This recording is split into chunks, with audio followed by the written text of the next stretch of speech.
Hello and good evening. India's Ministry of External Affairs has told off both Turkey and Malaysia for supporting Pakistan's bid to internationalize the Kashmir issue at the recently concluded United Nations General Assembly. We'll tell you exactly how on Newsnight tonight. I'm Gautam Roy. And we'll also be talking about the new Air Chief's first media briefing, where he spoke with complete confidence about the operational preparedness of the Indian Air Force to tackle any contingency, while releasing a representative video of the game-changing Balakot airstrikes, which represent a shift in dynamics related to India's response to Pakistan's asymmetric terror tactic war. But first, as always, our headlines. The Indian Air Force plays out a promotional video on the game-changing Balakot airstrikes. New Air Chief says the Air Force is prepared to meet any contingency. Terms the downing of own MEA 17 chopper on the 27th of February a big mistake. Says the guilty are being punished. Filing of nominations completed for both Maharashtra and Haryana Assembly elections. The last day sees several top leaders of BJP Shiv Sena and Congress NCP filing their papers, along with those of smaller parties. The BJP Shiv Sena expressed their confidence of winning by a landslide in a joint press conference.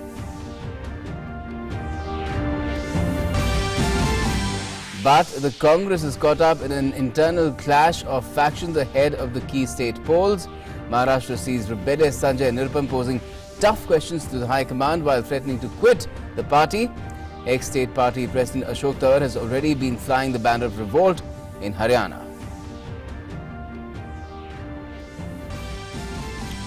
The Ministry of External Affairs comes down hard on Pakistan's machinations, terms its bid to ride up people in POK for an LOC march a provocative move. Deeply regrets the statements of Turkey and Malaysia on Kashmir. External Affairs Minister Dr. S. Jaishankar says entire neighbourhood -1 has been a good story on regional cooperation.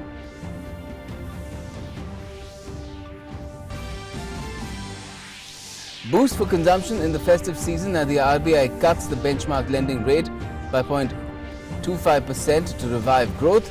Central Bank affirms commitment to remain accommodative as long as necessary. RBI also reduces its GDP growth estimate to 6.1% for FY20. Railways make a huge shift in tracks as India's first private train, run by its subsidiary IRCTC, is flagged off on the Lucknow-New Delhi route. The first corporate train of the country may pave the way for more if this experiment of handing over certain operations to IRCTC proves successful.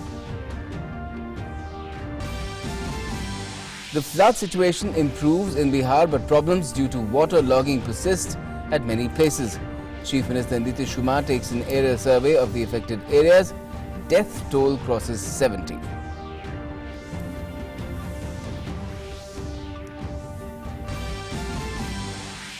And in the Visakhapatnam Test, opener Dean Elgar and Quinton de Kock show resolve and mettle, score hundreds as they put their team back in the game with memorable knocks. South Africa fights back, posting 385 runs for the loss of 8 wickets on day 3.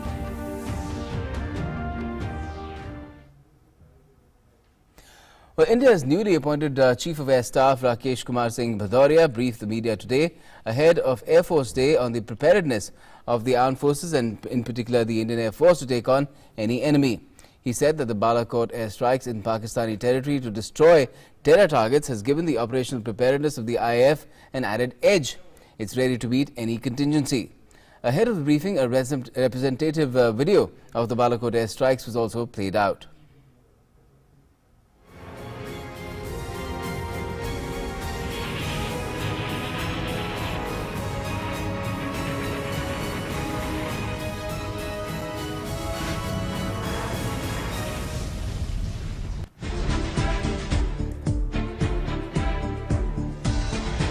When a terrorist targeted a CRPF convoy in Jammu and Kashmir's Pulwama on the 14th of February this year, killing 40 braves, the nation boiled with anger.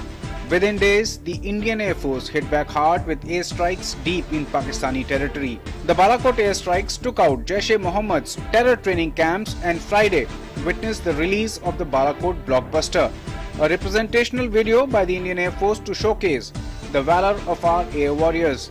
Briefing the media ahead of the Air Force Day, Newly appointed Air Chief Rakesh Kumar Singh Bhadoria said operational preparedness of the Indian Air Force has been of a very high order and it achieved a number of operational milestones recently during the Balakot strikes.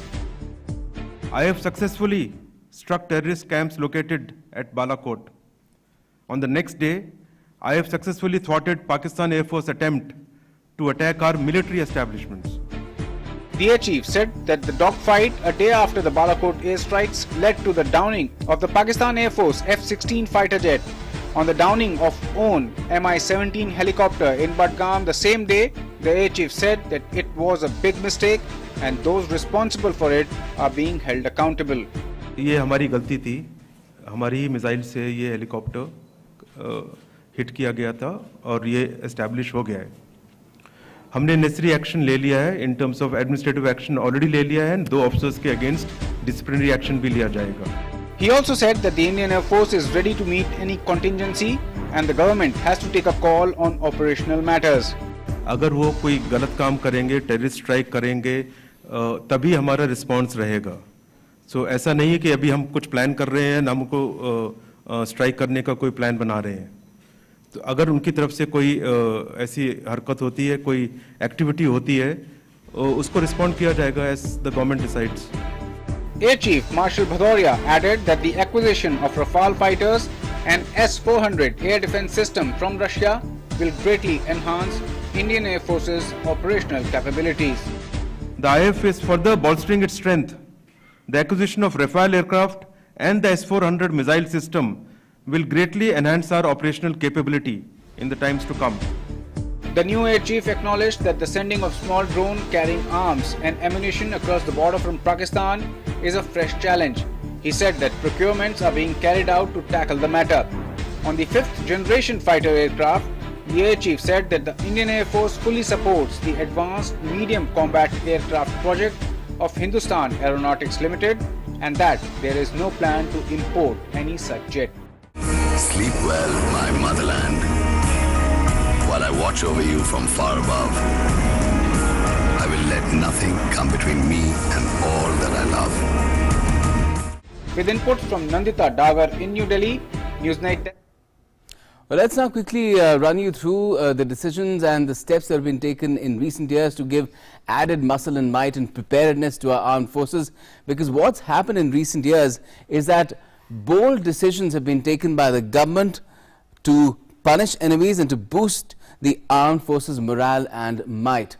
What has happened is that surgical strikes carried out after the Uri army camp attack in 2016, that of course was an ad, and then it was followed by the Balakot airstrikes that were carried out after the Pulwama terror attack in 2019 that further amplified that message. Now, key defense procurements have been taking place like the Rafale fighter jets and the Russian S-400 missile defense systems that have been carried out very swiftly. And last year, India signed a deal with Russia to acquire 2 Kriva 3 class stealth frigates for $950 million. In 2016, India-Russia signed a deal for 4 such frigates, where 2 will be built in India with tech transfer. The Indian Army is also getting basic essentials like bulletproof jackets after a 9-year-long wait. The Army is also getting its first artillery gun after 3 decades. The induction of M777 light howitzers and K9 Vajra has been carried out. Homemade Dhanush artillery gun is also ready for induction. What's also happening is that in July 2018, a deal for 15 Chinook and 12 Boeing AH-64 Apache attack helicopters was signed. And in May 2019, the Apache attack helicopter was handed over to the Indian Air Force. December 2017, the first Scorpion class submarine INS Kalvari was commissioned. And then in due course, September 2019, just a few days back, second Scorpion class submarine INS Khanderi was also commissioned. Now, all 6 Scorpion class submarines are to be made operational by 2023, and things are on queue over here. March 2019, the government inaugurated production live for AK-203 assault rifles. In November 2017, the world's fastest supersonic cruise missile BrahMos was successfully flight tested from Sukhoi 30 MKI fighters. May 2019, DRDO successfully test-fired new version of the Akash surface-to-air missile system with new indigenously developed seeker. December 2018, ICBM, that's the Intercontinental Ballistic Missile Agni 5, was tested as well for the 7th time, first time in a lofted trajectory. March 2019, successful test of anti-satellite, that's the ASAT weapon, with target in low Earth orbit, which was hit with a kinetic kill vehicle. Now, India is also spending 30% of total defence budget on capital acquisitions. Defence budget has been hiked by over 90,000 crore rupees from 2016-17 to 2019-20. In 2016, Defence Procurement Procedure, that's a DPP, was revised with specific provisions introduced to help domestic defence industry grow. Strategic partnership model was also notified to enable Indian entities to tie up with foreign equipment manufacturers. Strategic partnership also allowed for tech transfer to set up domestic manufacturing infrastructure and supply chain as well. So a lot has happened over the course of the last 5.5 years, and we'll be talking about how this has really boosted the might of our armed forces in just a bit with special guests. Stay with Newsnight.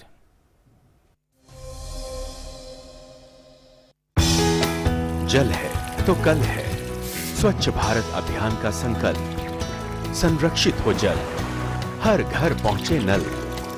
जल संकट को हमने गंभीरता से लेना होगा। पानी बचाना है, हर घर को जल, इस मंत्र को लेकर के आगे बढ़ना है। जल शक्ति समाचार सोमवार से शुक्रवार शाम 6:50 पर सिर्फ डीडी न्यूज पर। दिन भर की सुर्खियों पर नजर, देश दुनिया की 100 बड़ी खबर सिर्फ 30 मिनट में। एक्सप्रेस न्यूज सोमवार से शुक्रवार सुबह 9 बजे और रात 9:30 बजे सिर्फ डीडी न्यूज पर।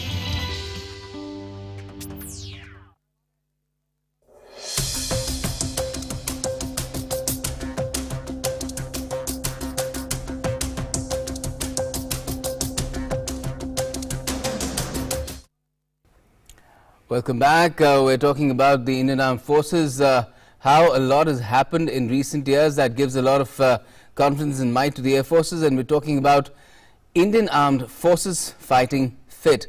And to talk about it, we have Lieutenant General Rakesh Sharma, retired, in our studio. He's from the Indian Defence Review, and also Air Marshal Nirdosh Tyagi, retired, former Deputy Chief of Air Staff. If I could ask you, Air Marshal Tyagi, first, what do you make of the way the Air Chief came across today and addressed the media? He talked about all kinds of issues, issues that give a lot of confidence and a lot of,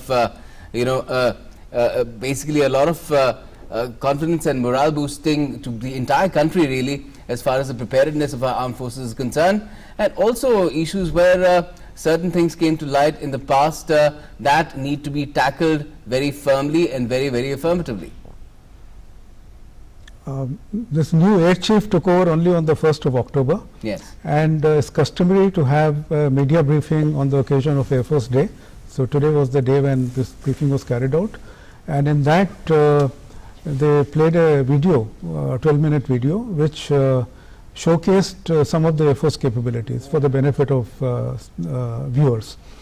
And Air Chief in particular pointed out about all the capabilities that we have and that we are aspiring to have in the near future. And he also mentioned about a particular incident which where there was a chopper lost due to our mistakes. So he even admitted that we made a mistake and corrective actions are being taken. So this was the gist of what he said today.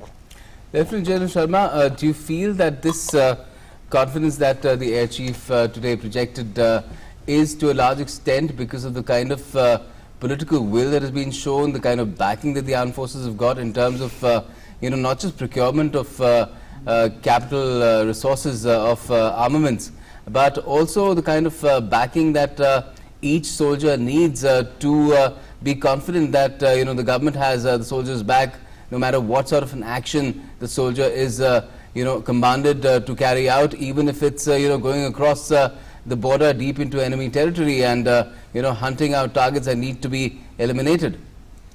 Yeah, right. You're right.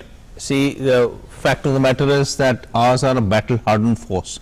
We have seen bullets flying. We have seen action in course of last 60, 70 years of varied kinds. So, we are a force strengthened by actually felt and actually having gone through warfare of various kinds. So, firstly is that we are not a new force, we are an experienced force.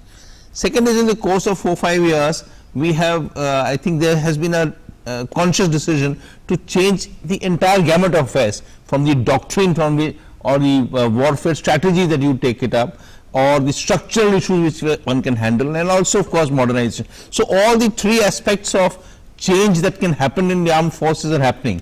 And as is evident, the doctrines being changed, there has been offensiveness which has been brought in the course of actions, whether we did the surgical strikes or we did the Balakot operations, or we are trying out new methodologies of the IBG kind, etc. So, there is a doctrinal shift.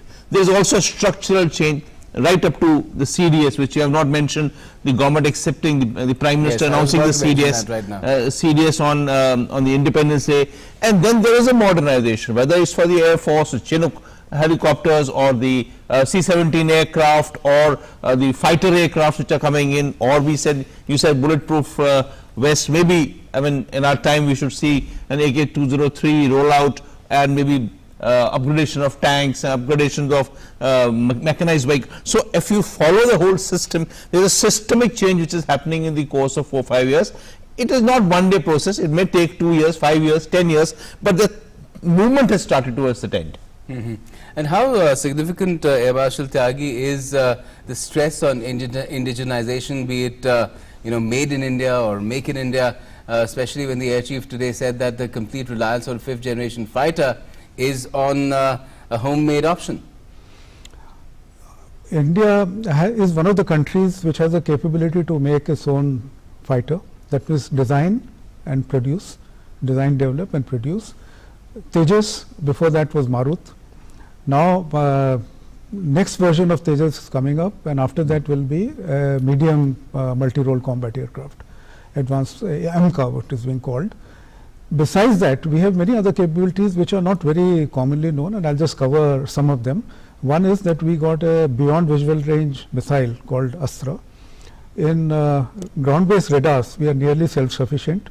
As far as airborne radars are concerned, we are looking at an ISA radar for our fighters, but on a larger platform, that is for airborne early warning and control, we already have demonstrated this capability. There are indigenous AEWNCs already flying, and the next generation project is on. Besides that, there are so many other areas where indigenization push has been given, and it's very important for a country of India's size and aspirations to make sure that we allow that to say kind of develop fast, and we get a what you call indigenous capability rather than rely on imports. And Lieutenant General Sharma, that is progressing not just as far as the Air Force is concerned, but for the other armed forces as well, particularly in the case of the Navy. Yeah, you're right. Actually, Navy was an initial starter from very the times when we came up and independence, they established infrastructure, maybe Garden Reach or Mazagon docks or the Cochin docks or the Goa shipyards. So they started from very long ago, and all these shipyards have now come of age, and they are able to produce goods in a much better time frame.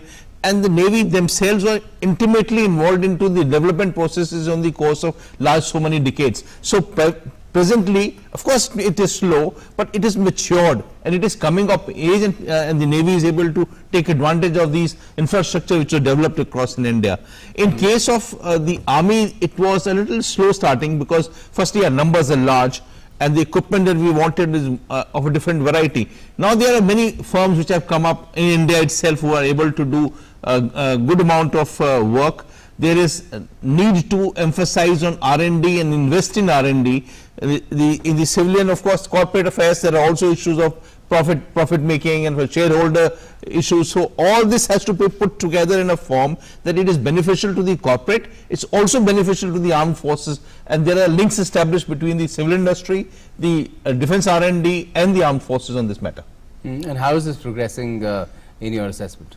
I would say that it is happening. You know, these are new ventures. We are on uncharted waters. But when having said so, there have been defense corridors being created in various places, and there are issues where we have heard of guns being produced, good guns being produced by the civilian establishment, by the corporate, which has been tested, fired, and found successful. And many other firms are venturing into it, understanding that India is looking for indigenization of the armed forces. So I would say that there is progress. It may not be at the speed that we are hoping it will happen, but I think these things happen in this manner only. What is your view on this particular subject, Mr. Tyagi? On the subject of indigenization, I have already said about other initiatives like strategic partnership, about there is another program, another or categorization. FDI for that matter. No, FDI is an issue which hasn't taken off. It has been, in the sense it has been liberalized, but its results are yet to be seen. It will take time. But what is happening today is that there was earlier total reliance on public sector. Now today private sector participation is being encouraged. So one of the forms is there is a categorization called Buy and Make Indian, through which Indian industry can participate, and besides that, make and Indian design and developed and all those things are there. But while it takes very long to design a complex system like an aircraft, and that has to be done, the resources required are immense. So it is done by the government sector, but there are many other programs where private sector is playing more active role.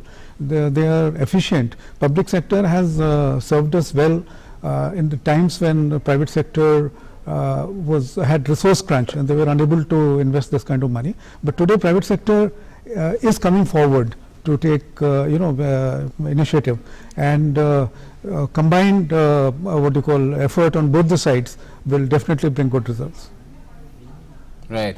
And as far as our security environment is concerned, Lieutenant General Sharma, how do you assess how India is going in terms of modernization, in terms of having a more perhaps even a leaner, meaner armed forces compared to what is happening in our neighborhood, not just in the context of Pakistan, but other developments as well?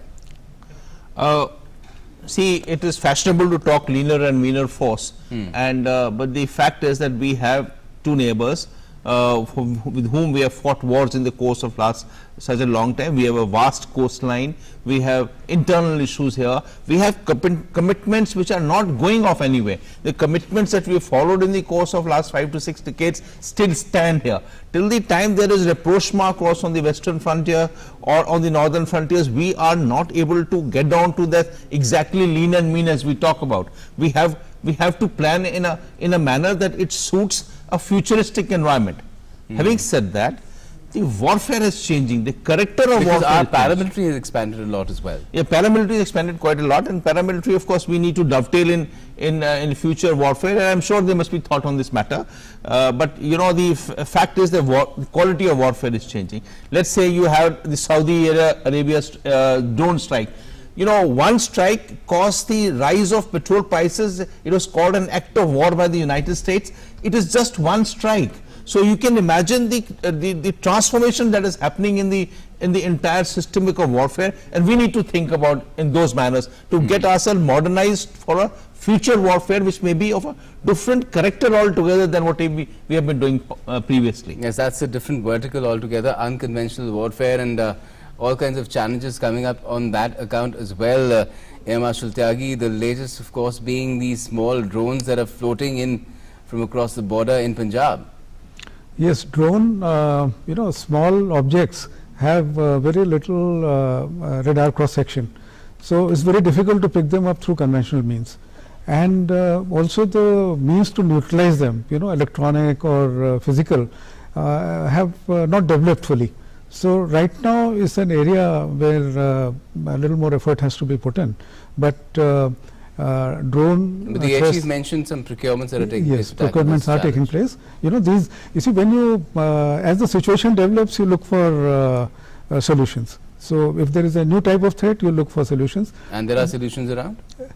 Yes, solutions are around. Solutions for every kind of threat. There will be solutions, but how much resources to to devote to something which can appear anywhere, and that's a trade-off between resources are limited. Now, how much to devote to what kind of threat is a matter of judgment of those responsible for it.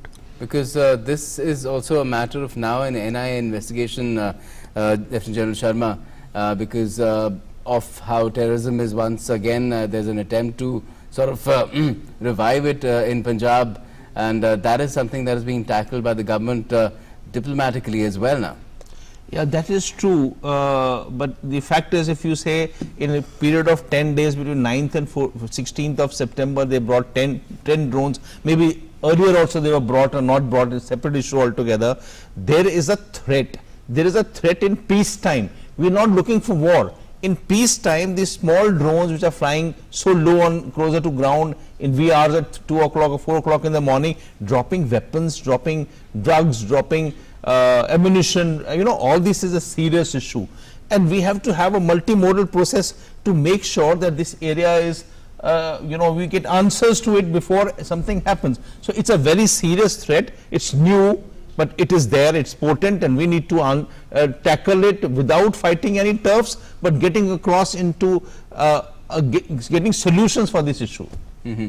And Marshal Tyagi, in terms of, again, unconventional warfare means to carry that out, that's a whole separate vertical, now total 5, including space. How do you see us progressing in those spheres? Because perhaps that's a new frontier that we will be fighting on in case there is any conflict. See, air defense primarily remains responsibility of the Air Force, there is no doubt about it, but there is a lot of emphasis on jointmanship. So there is, as this new office of CDS becomes functional, there will be perhaps involvement of others, depending on whose position where. If there is an army unit somewhere deployed, there are many resources available to them to tackle a threat there. So you don't necessarily need involvement of a particular service everywhere, but major threat and major responsibility of air defense will remain with the Air Force, and everyone else will contribute jointly towards eliminating threat. And as far as this entire matter of unconventional warfare is concerned, especially cyberspace as well as outer space, do you feel that our preparedness is going in the right direction, Lieutenant General Sharma? There is this sprint of technology is taking place. The technology is changing so fast. Cyber itself is changing so fast that we have to cope up. While we may be preparing for a cyber war, and only a cyber war, a non-kinetic war of a kind, but by the time you prepare for a typology of war, the whole warfare is changed to next level because the science is advancing. So we have to be at it. It is not simple. It is not simple warfare of the previous types. Cyber is a new realm altogether. Space is a new realm altogether. The projectiles being fired, the PGMs are a different. So everyone is different baskets, and different people are fighting it. Cyber is being fought partly by the services, but largely also by the government agencies, by the NSS department and all other departments. So we need to consolidate all this and find a solution, and hopefully a national security strategy will be in the offing. It should be coming out shortly, sometime later. So maybe we will be able to address issues how to combat these new realms of warfare. And the somewhat unstable neighbor as far as Pakistan is concerned, especially the kind of statements its Prime Minister has been making in the wake of what has happened in Jammu and Kashmir, the partial abrogation of Article 370. What do you make of that situation, and how is India prepared to tackle it? Because Imran Khan has been talking about the end button as well. See, the Prime Minister of Pakistan has been making all weird statements on who could talk about nuclear issues and nuclear warfare in United Nations General Assembly and be accepted. Which is a forum of peace. Yeah, it's a forum of peace, and he's talking about nuclear, and he's devoted substantial amount of time talking nuclear. he ought to be ostracized for having spoken nuclear in 5 times over. yeah, so you know and it's not the first time. The previous Prime Minister also went and spoke in an auditorium in Washington on the same issue. So nuclear is a bogey that they create all this while to bring people across to be cautious about this region.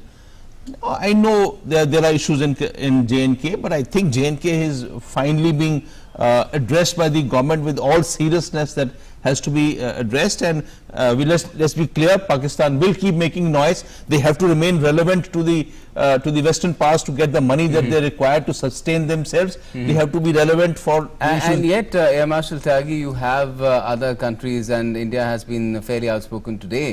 The MEA has been about Turkey and Malaysia, but there's China too to consider here in terms of how they have supported Pakistan's bid to unnecessarily rake up Kashmir. Yes, that's in the sense India has to take diplomatic route for say kind of addressing that issue. But if you look at on the whole planet, only 3 countries, for a when they tried to say kind of make it a religious issue, even then not many countries have come forward. And yes, who because the claim of having support of more than 50 countries, that also fell flat. Fell flat. They have, what are the compulsions of these 2 countries to support them? China I can understand because they got investments there and it's a client state. But for the other 2 countries, it's difficult to say kind of get a straightforward reason. But I'm sure that Indian diplomats have great skills, and they have say kind of been able to counter or address bigger issues. So this also will be taken care of. Yes, because if they're doing it, General Sharma, to tackle Islamophobia, they must know that India is doing its utmost to tackle that on a global stage. Absolutely, and the world recognizes that our efforts to this end. We are a diverse society. We have happily living together in this diverse society. The world does recognize it, and you see our diaspora outside responding to it in a similar manner. I think we will be able to ward off these issues. Pakistan should worry more about themselves in their own country. They have serious problems in each province. They have serious problems on economic front. Their chief of army staff chairs an economic meeting. You can imagine, where chiefs are. Bizarre. It's actually bizarre. Can't imagine it ever happening here in our country. Yeah. Yeah. But we'll have to see which way it goes. And at the same time, like it's always been said, that we have to be prepared. We have to remain vigilant and be ready to take on any challenge that might be thrown our way. And that's what Armed Forces are doing. Thank you, gentlemen, to come here and talk about it this evening. We will close this discussion at the moment and then move on to other subjects now. Well, the NIA has filed a supplementary charge sheet as far as taking action against separatists is concerned, and we will get you an update on that as well in a bit. Stay tuned to Newsnight. Okay, we're not taking a break at the moment. We will get you those details. The NIA has filed a supplementary charge sheet before a Delhi court against JKLF chief Yasin Malik and 4 other Kashmiri separatists, including a woman accused, Asya Andrabi, for allegedly conspiring to wage a war against the central government by carrying out terrorist and secessionist activities. The charge sheet claimed that Pakistan High Commission supported the separatists through transfer of funds via financial conduits to create unrest in the Kashmir Valley. The case relates to alleged terror funding in 2017 in the valley and involves Jamaat-ud-Dawa, that's the JUD chief Hafiz Saeed. Separatist Shabir Shah, Masarat Alam Bhatt and former Jammu and Kashmir MLA Rashid Engineer have also been named as accused in the supplementary charge sheet. The NIA had filed a charge sheet in January 2018 against Saeed, Hizbul Mujahideen chief Saeed Salahuddin and 10 Kashmiri separatists for allegedly funding terror and secessionist activities in the valley.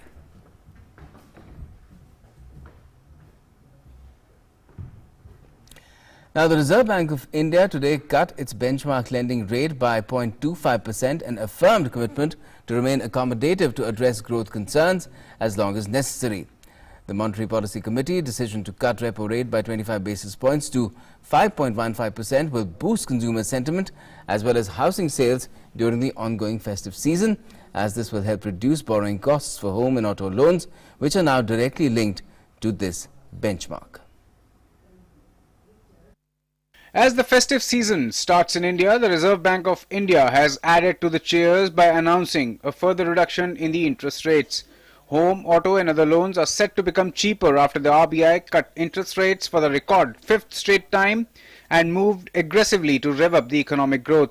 With all 6 members of the Monetary Policy Committee voting in favor of a rate cut and for retaining the accommodative stance, the benchmark repurchase rate or the repo rate was cut by 25 basis points to 5.15%. The Monetary Policy Committee discussed and evaluated the recent macroeconomic and financial developments and the outlook.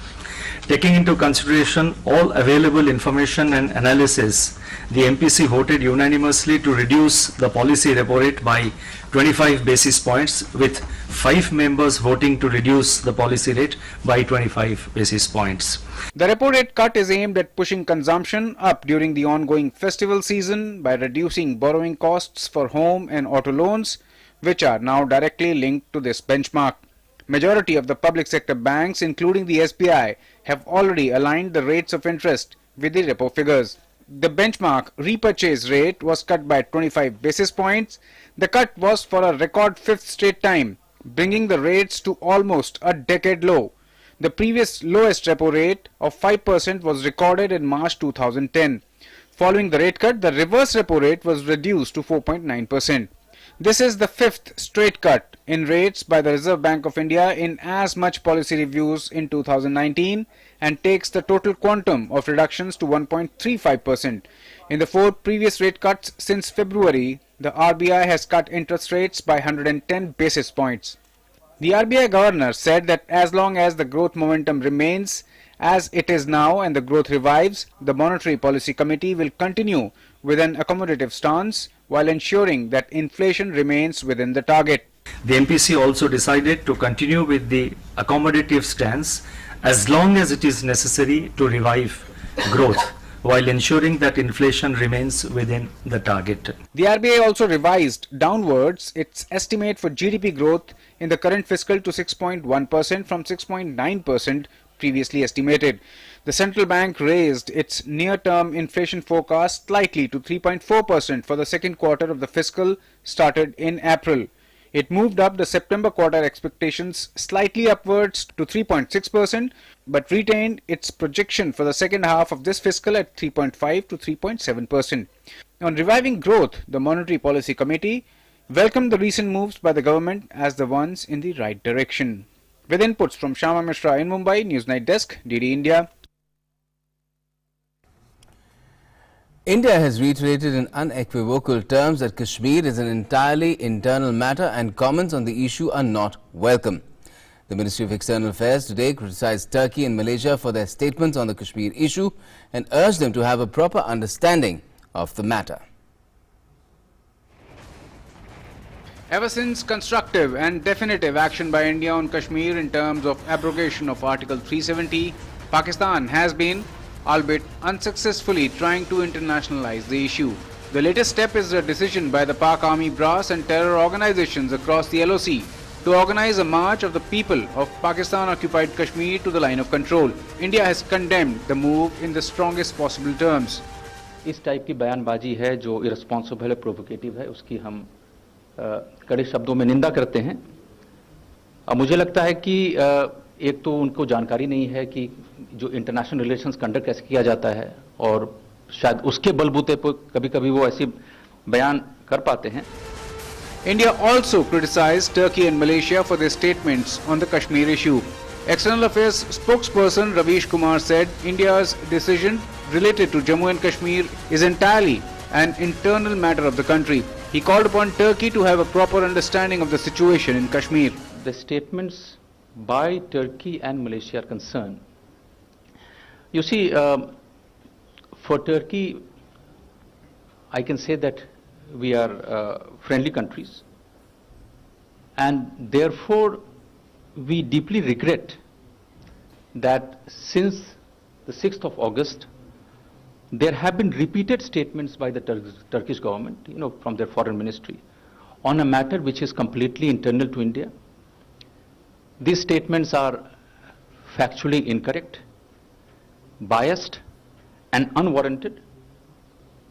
We call upon the government of Turkey to get a proper understanding of the situation on the ground before they make any further statements on this issue.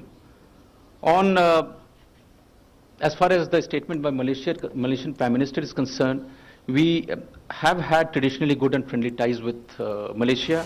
India has also maintained that the matter of abrogation of Article 370 is an internal matter of India, and it is Pakistan which has forcibly occupied parts of Kashmir which belong to India. Pakistan invaded and illegally occupied parts of Jammu and Kashmir, a fact which has been recognized by the United Nations and international community. On a 4-day visit to India, Bangladesh PM Sheikh Hasina will hold bilateral talks with Prime Minister Narendra Modi on October 5. Apart from a number of agreements that are to be exchanged between the sides during the visit, the two Prime Ministers will also jointly inaugurate 3 bilateral projects via video link. Meanwhile, External Affairs Minister Dr. S. Jaishankar has said that the entire neighbourhood -1 has been a fairly good story for regional cooperation. India has yet again made it clear to all concerned that matters pertaining to Kashmir remain an internal issue and no interference by anyone is welcome on the matter. With inputs from Sudhir Yadav in New Delhi, Newsnight Desk, DD India. Let's talk politics now, and as the 21st of October comes closer when polling will take place for the Maharashtra and Haryana assemblies, BJP and Congress are presenting contrasting scenarios, particularly in Maharashtra. While the BJP has stitched up its alliance solidly with long-time ally Shiv Sena, the Congress lies in shambles both internally and in terms of its tie-up with its own old ally Nationalist Congress Party. Sanjay Nirupam's defiance now is the latest example of the Congress's disarray. Take a look. It was the last day to file nominations in both the poll-bound states of Maharashtra and Haryana, and many big names filed their nomination on Friday. Maharashtra Chief Minister Devendra Fadnavis filed his nomination on Friday. Fadnavis said in the last 5 years, the work that the BJP government in the state has done must be carried forward by the BJP Shiv Sena government. Former Haryana Chief Minister Bhupendra Singh Hooda filed his nomination from Garhi Sampla Kiloi seat. Bharatiya Janata Party candidate Yogeshwar Dutt filed his nomination from Gohana. पिछले 5 वर्षों में महाराष्ट्र में जो कार्य हुआ है और देश में मोदी जी के नेतृत्व में जिस प्रकार की एक सकारात्मक लहर है, इसके चलते निश्चित रूप से भारतीय जनता पार्टी, शिवसेना, रिपाई, ये जो हमारी एक बड़ी युति है, ग्रैंड अलायंस है, ये बहुत अच्छे वोटों से जीतेगा, एक रिकॉर्ड जीत हम हासिल करेंगे. In Maharashtra, the BJP and Shiv Sena jointly held a press conference and made an official announcement about the alliance. The Maharashtra Chief Minister Devendra Fadnavis and Shiv Sena Chief Uddhav Thackeray exuded confidence about the win of the alliance. Meanwhile, crisis deepened in Maharashtra Congress as Sanjay Nirupam has expressed dissent against the party's high command. Sanjay Nirupam refused to participate in any campaign for the party for the assembly elections. He also threatened to quit the Congress, but the party has said that those disgruntled will soon be pacified. जो लोग वहां पर बैठे हैं इस समय सोनिया जी के अधीन जो काम कर रहे हैं, वो बहुत ही बायस्ड हैं, कोई पकड़ नहीं, कोई समझ नहीं, और कैसे पार्टी में एक-एक को निपटाया जाए, इस तरह का एक षड्यंत्र चला रहे हैं. चुनाव में अक्सर इस किस्म की चीजें होती हैं, सब पार्टियों में होती हैं, कांग्रेस में भी होती हैं, पहले भी होती रही हैं, लेकिन बातचीत इन लोगों से जारी है और मैं समझता हूं कि आखिर में सबको मना लिया जाएगा. Not only in Maharashtra, the rift is widening in Haryana Congress too. Former Haryana Congress chief Ashok Tamar has announced stepping down from all the posts. Amidst political temperature rising, troubles for the Congress are only mounting. With inputs from Yogesh Sheetal from Mumbai, Newsnight Desk, DD India. Now, the first corporate train of the country, Tejas Express, was flagged off by Uttar Pradesh Chief Minister Yogi Adityanath on the Lucknow-Delhi route today. Tejas Express, the country's first private train run by IRCTC, is beginning commercial runs starting Saturday. The Tejas Express cuts travel time between the two cities to 6 hours 15 minutes from the 6 hours 40 minutes taken by the Swarn Shatabdi, which is currently the fastest train on the route. A new chapter has been written in the history of Indian Railways on Friday when the country's first corporate train Tejas ran on the tracks. Uttar Pradesh Chief Minister Yogi Adityanath flagged off Tejas Express, the semi-high-speed train that will run between Delhi and Lucknow from the Charbagh railway station in Lucknow on Friday. The Chief Minister congratulated the first batch of passengers travelling in the train and expressed gratitude to the Prime Minister and the Railways Minister for gifting the train to the people of the state. देश की पहली corporate train Lucknow से दिल्ली के बीच में शारदीय नवरात्रि के इस अवसर पर आज शुभारंभ हो रही है। मैं इस अवसर पर आदरणीय प्रधानमंत्री जी का, रेल मंत्री जी का हृदय से अभिनंदन करता हूं। The passengers of India's first corporate train, Tejas Express, will have a flight-like experience. IRCTC is offering free travel insurance of 25 lakh rupees to the passengers travelling on the train. The passengers will get a refund of 100 rupees in case the train gets delayed for an hour. If the delay is of more than 2 hours, then 250 rupees will be given to the passengers by IRCTC. जी, इसके अंदर बहुत सारी सुविधाएं हैं, executive class है और क्या कहते हैं आपके खाने में बहुत ही अच्छी हाई फाई है, आपको बैठने के लिए काफ़ी अच्छी सीट दी जा रही है और विंडोज इतनी अच्छी नई, सब कुछ नई तरीके से मिल रहा है। ये तो हमारा सौभाग्य है कि हम इसके पहले यात्री हैं। दूसरा, हम लोग NRI हैं और हमने अमेरिका में भी ट्रैवल किया है, यूरोप में भी ट्रैवल किया है ट्रेन से, और मैं कहता हूं कि ये ट्रेन उन ट्रेनों के बराबर है और इंडिया इतना आगे चल रहा है, इतना इम्प्रूवमेंट कर रहा है कि हमें इस बात की बहुत खुशी है। बहुत अच्छा फील हो रहा है और बहुत ही हमें प्राउड है, proud to be an Indian. The Chief Minister expressed hope that other cities will also be connected by Tejas soon. और IRCTC को मैं इस बात के लिए आश्वस्त करता हूं कि जो कार्य आपने आगे बढ़ाया है ये केवल लखनऊ और दिल्ली तक ही सीमित न रहे बल्कि अन्य क्षेत्रों में भी ये चलनी चाहिए क्योंकि इसकी बड़ी आवश्यकता है। The train will complete the journey from Lucknow to Delhi in 6 hours 10 minutes. The Tejas Express will have only 2 halts, that's Kanpur and Ghaziabad. It will run on all the days of the week except Tuesday. According to the schedule, the train will leave Lucknow at 6:10 in the morning and reach New Delhi railway station at 12:25 in the afternoon. On its return journey, the train will leave Delhi at 3:35 in the afternoon and reach Lucknow at 10:05 at night. The commercial run of the train starts Saturday. With inputs from Lucknow Bureau, Newsnight Desk, DD India. The University Grants Commission is playing a stellar role in maintaining and improving educational standards in hundreds of universities across the country. The focus is now to have all the institutions working at optimal capacity. The UGC has now instructed all the central institutions in universities to fill up all vacant posts within the next 6 months.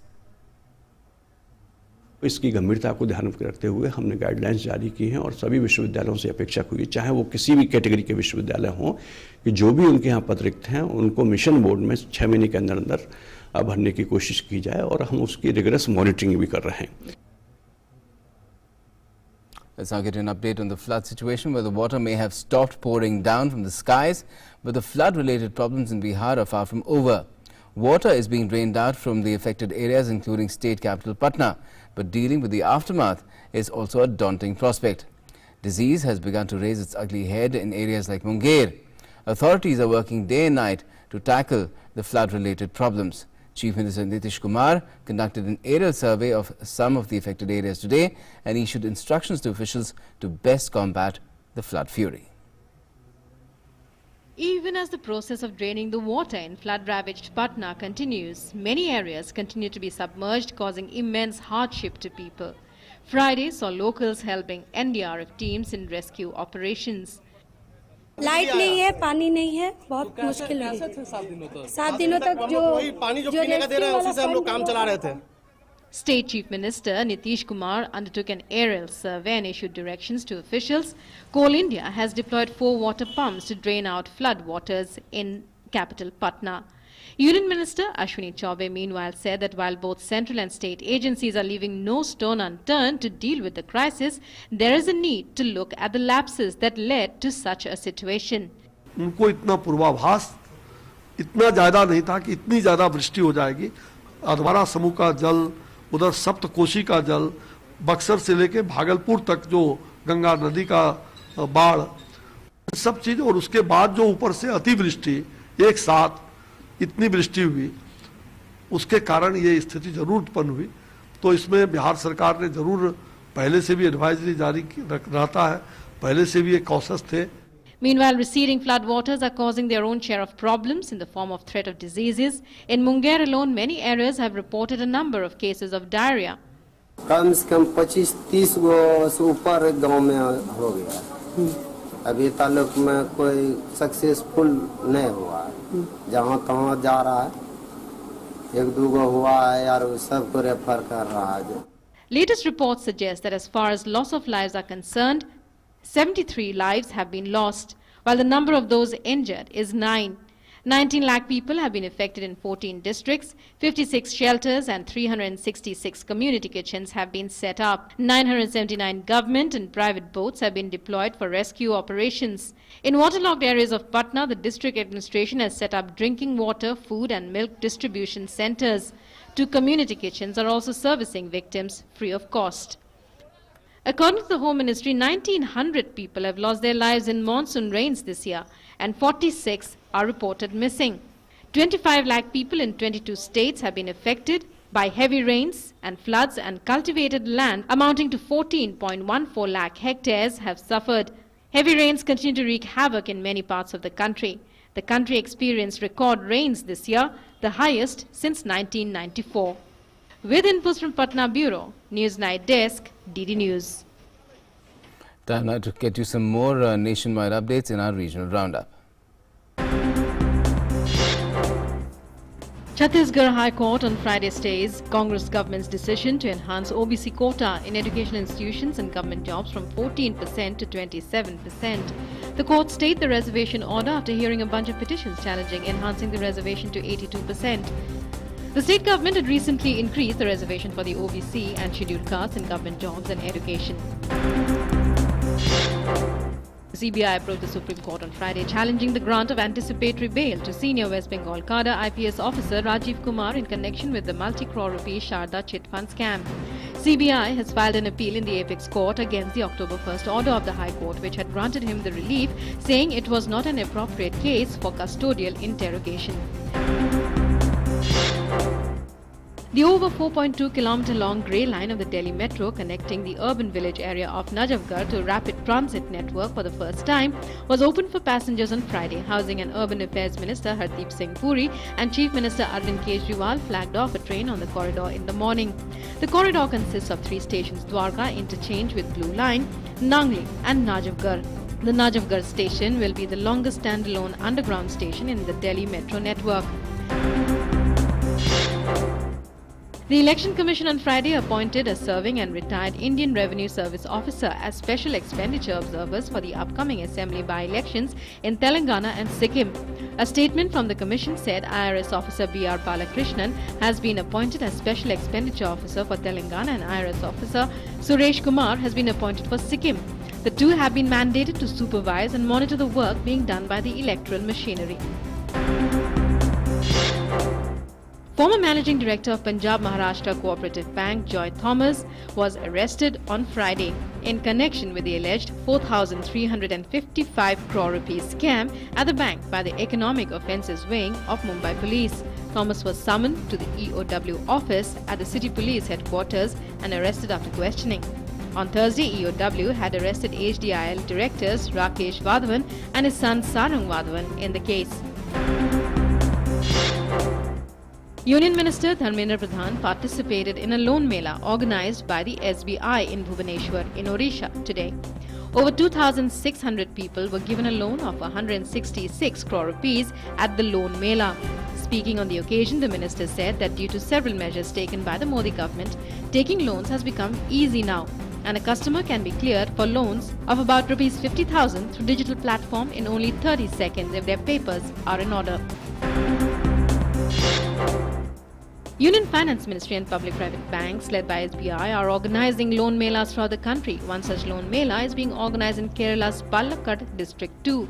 The 2-day mela is seeing the participation of 13 banks. Interested people can apply and get loans including agricultural and mudra loans. Other services like Aadhaar are also being provided to the people.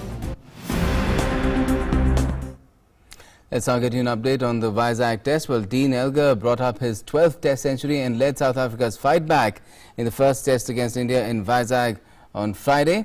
During his knock of 160, including 18 fours and 4 sixes, Elgar forced India to constantly rethink their plans.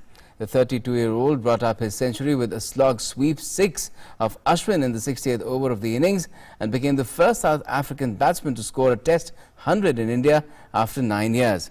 Hashim Amla was the last batsman from South Africa to score 100 in India during their 2010 tour. India were in absolute control at the close of play on day 2 as Ravichandran Ashwin picked up 2 wickets while Ravindra Jadeja removed night watchman Dane Pete. Resuming at 39 for 3 on day 3, the South Africa opener forged vital partnerships with captain Faf du Plessis and wicketkeeper Quinton de Kock to help the visitors reach 385 for 8 at stumps. De Kock also scored his 5th test century. South Africa still trailed India by 117 runs, but they managed to put pressure on the hosts at crucial junctures. And that's it for the moment in Newsnight tonight, but all the latest continues right here on DD India. Stay tuned.